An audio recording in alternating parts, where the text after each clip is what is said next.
Hey everyone, quick heads up. I originally meant to upload this video on Friday the 13th, but due to some technical difficulties, it's being uploaded today on Monday the 16th. Hey, the original Friday the 13th wasn't released on Friday the 13th either. What were they thinking? I also owe you guys a Halloween special, so I'm making the title Good Horror Movies to Watch Next Halloween. Thanks for being patient and enjoy the video.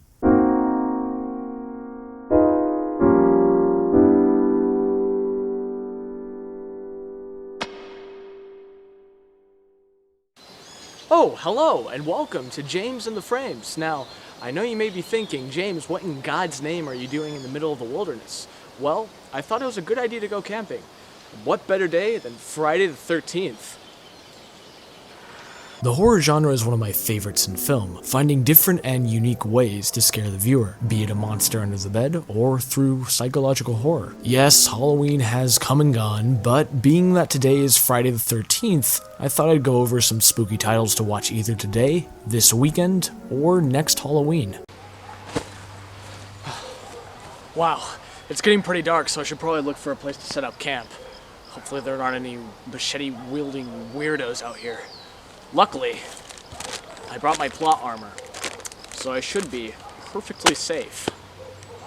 Now, let's talk about plot armor in horror movies for just a quick second. There's many instances where the main character should definitely be dead well before the movie ends, but for some inexplicable reason, he or she is still alive. One big recent example is the remake of The Thing, where in one instance our main character is trying to escape a shape-shifting being that can stretch into whatever shape it needs to in order to kill its victims, but for some reason it just can't reach her during this chase sequence. From what I've seen, this rarely happens in good horror films, especially during the original The Thing. No one is safe, and that's what makes that film and other horror movies such a tense and thrilling experience. Films such as The Shining, regarded as one of the greatest horror films ever made, it's one that you should definitely see if you haven't yet. It's directed by Stanley Kubrick, so you can imagine how masterful the filmmaking is here. The performances are amazing, Jack Nicholson's performance is iconic at this point, Shelley Duvall is also fantastic, and the film is chilling to say the least. A horror classic that is timeless, and to this day there are still theories and interpretations about the story, as well as what was going on behind the scenes. Overall, it's a must-watch for Halloween.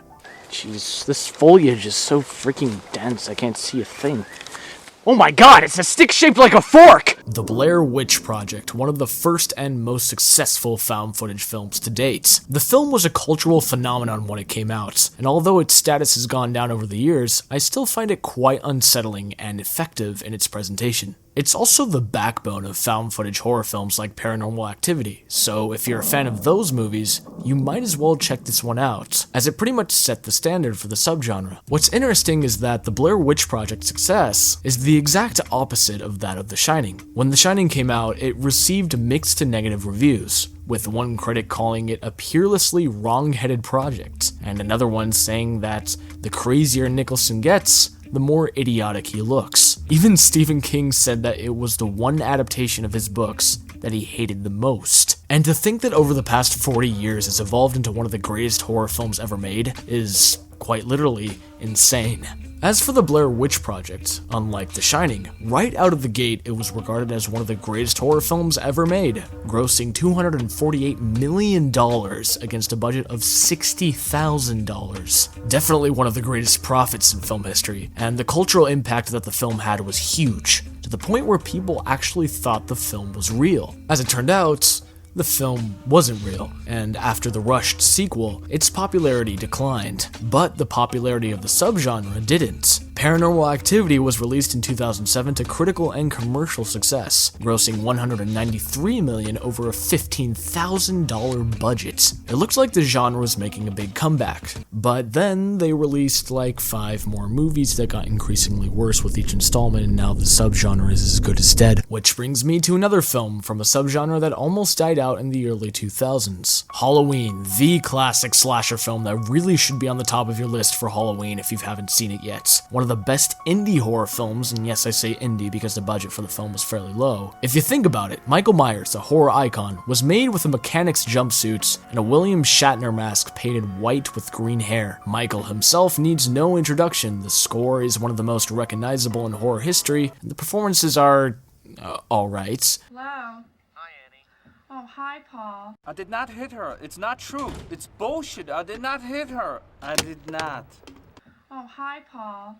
But Donald Pleasance really steals the show. He plays this badass old detective that is just one of the best characters in any horror movie, period. Really a staple of slasher horror that you should definitely consider watching. Psycho is a good companion piece for Halloween, but not in the ways that one would think. Albeit Psycho is not a slasher film, in many ways it served as an inspiration for Halloween and other horror films. The film itself is more of a psychological thriller, and everything about it is iconic, from the terrifying shower scene with that chilling score by Bernard Herrmann to one of the greatest twists in a film ever. Hitchcock is at his absolute best in this one. It's one of my favorites out of his filmography, and it captures you from the opening scene. It's really a necessity for the spooky season. It was also remade in 1998.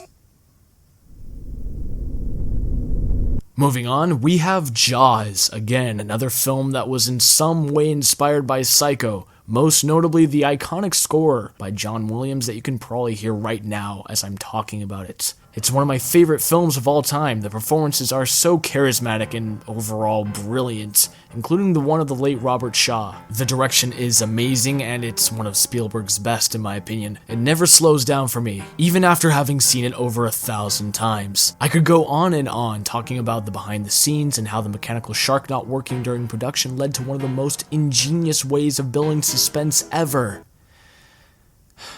It's a great adventure/thriller and a classic that you must see. Next, we have Rosemary's Baby, a horror classic that was ahead of its time. The direction, cinematography, and performances are amazing, and it serves as an inspiration for films such as Hereditary and Get Out. If you have seen those films, I recommend checking this one out. I'm sure you'll find some similarities. And if you haven't seen those films, give this one a watch first. The Exorcist. Nothing else to be said here. Misery, a fantastic thriller and character study of an obsessed fan. It's a great time. The performances by Kathy Bates and James Caan, notably Bates, are phenomenal. The editing is immaculate, making for some very tense sequences that definitely had me on the edge of my seat. Check this one out. And speaking of fantastic thrillers, The Silence of the Lambs is a classic and a staple of the thriller genre. It's timeless. Anthony Hopkins shows what an incredible effect a performance can have in a film, being that he's in the film for less than a half an hour and yet is one of the most memorable parts of the film itself. The same goes for Jodie Foster. If you're looking for a change of pace from the damsel in distress in most horror films, her character is definitely that. The screenplay is magnificent, and I was definitely on the edge of my seat while watching it. Add this one to your list. Yeah, I'll tell you guys, these woods get super creepy at night. You'd never know who might be watching or sneaking around. Oh my god, it's Ghostface! What do I do? Wait, hang on a second. You're from a suburban slasher horror film. You don't even belong in the woods.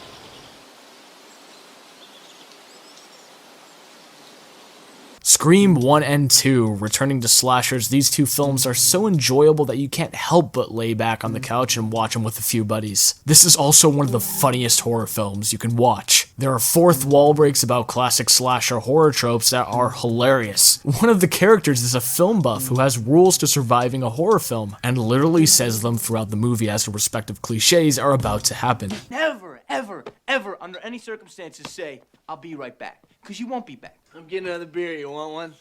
Yeah, sure. I'll be right back. That doesn't necessarily mean it doesn't have its scares, but that aspect is super charming, and it really was a breath of fresh air for the slasher genre back in the 90s. Plus, the killer's mask is iconic, and one of the easiest Halloween costumes you can put together. Just dress in all black and put that sucker on and you've got yourself a Ghostface cosplay. I included the sequel as well because it's a really good sequel. The third one I'm not a huge fan of, but if you want to keep watching until Scream 4, you can go ahead and do so. The Babadook is one of the greatest horror films of the 2010s. It makes the monster in the house trope a lot more personal and tragic. The performances are amazing, and it's also Jennifer Kent's first feature. It's a great debut, and you should definitely check this one out. Next up, we have Enemy. Denis Villeneuve is one of my favorite directors working today, and Enemy is one of his lesser-known films. It stars Jake Gyllenhaal as a man who discovers that there is another person who is identical to him. It's not really a horror film per se, but the concept itself is really interesting, and the film is unnerving and at times claustrophobic. The part in the film that is most talked about is the ending, which is perplexing but also quite scary. I say check this one out, but I do not recommend it if you have a fear of spiders. It would be pretty insane if I found someone that looked exactly like me in real life. I can only imagine the possibilities. Hell, I'd even have them edit this video and have them stay up until 5 a.m. editing instead of me. You what? Oh my— Under the Skin is one of the most disturbing films I've ever seen. The plot is as simple as this. An otherworldly being played by Scarlett Johansson comes to Earth to gather information about humans. What unfolds is a sci-fi film that chilled me to the bone. There are sequences in this film that are permanently etched into my brain. Plus, Michael Levi's score is one of the most bizarre and beautiful pieces of music I've ever heard. I also found out that after rewatching it a couple times, the genre completely changed for me, which is something that really makes this film stand out in my opinion. I'm gonna try not to do an under the skin pun about how it got under my skin, but this is a must-see, and not just for horror fans. If you're a fan of surreal sci-fi experiences, this is definitely one of the films you want to check out. The next film I want to mention is The Witch, which is a fantastic directorial debut from Robert Eggers, the man behind The Lighthouse and the upcoming film The Northman. I did a review on The Witch a while back, so if you want to see early channel James trying to sort out his wardrobe, I'll link it here and in the description. Basically, the film is about a family banned from their Puritan village and forced to live on a farm. Doesn't sound creepy at all, right? Well, if you add the looming threat of supernatural forces, a stolen baby, and creepy as farm animals, you've got yourself one of the most unsettling horror films of the past decade. What makes this film so unique is that it's set in the 17th century, which is an unfamiliar environment for most viewers, making the supernatural occurrences and disturbing sequences all the more terrifying. A change of pace for the horror genre, and one that you should definitely check out. The horror movies I've mentioned are just the tip of the iceberg when it comes to good horror movies. I also know that there might be some of you who don't want an Amazon Prime subscription and are mooching off of your parents' Netflix account, so I decided to make a quick list of horror movies you can watch right now on Netflix. The Conjuring, Creep and Creep 2, Happy Death Day, Hostel, Train to Busan, Hush, The Haunting of Hill House, The Haunting of Bly Manor, and everything that Mike Flanagan has made. Why are you still watching this video? Well, that's enough dark and terrifying for one night. Hopefully you guys enjoyed some of the films I mentioned on the list. I'm gonna head home because camping apparently just isn't for me. It's much too creepy out here, and I'd rather be cozy at home watching a good scary movie. I'd love to see some of your recommendations. If you'd like to leave a film down in the comments, feel free. I'm sure some other people would like to see them too. If you've already seen every single film I named on this list, I don't know why you're still watching up until this point, but I congratulate you. Anyways, this has been James and the Frames, and I will see you after the credits.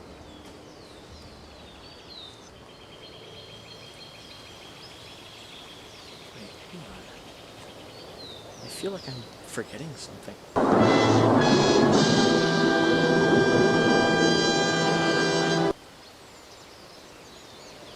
I forgot to mention Friday the 13th.